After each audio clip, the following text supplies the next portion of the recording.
يا صباح الفل على كل اللي بيتابعونا.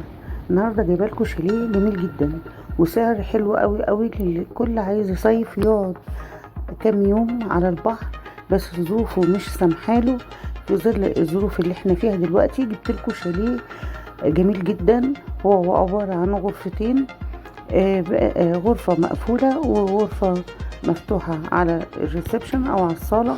فيه سريرين وانتريه. الفرش نضيف جدا والشاليه حلو ما شاء الله. والتلاجة زي ما احنا شايفين توشيبا جديدة خالص.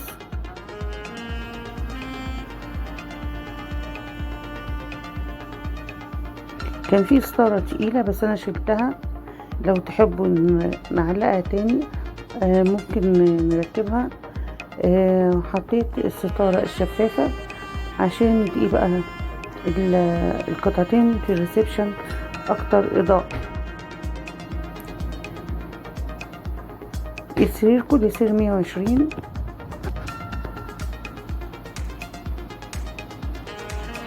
البلكونة كبيرة جدا تشمل الغرفة والريسبشن. البحر قدامنا بس بفيو جانبي، بس جميل جدا والهوا فيه خطير حلو قوي وبسعر مش هتصدق.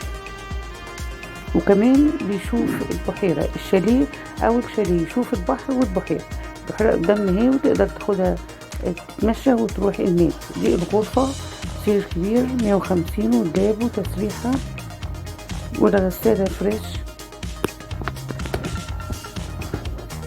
الشاليه حلو قوي ما شاء الله، اللهم بارك لاصحابه. والحمام تويليت اهو. دي الستارة اللي انا حطيتها شفافة بدل الستارة التقيلة.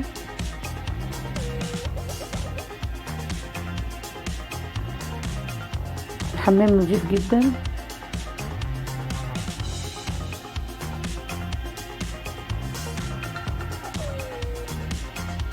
ده المطبخ فيه كولمان كامل مكمل من كل حاجة، وبوتاجاز 4 عيون وفرن، سخان فريش.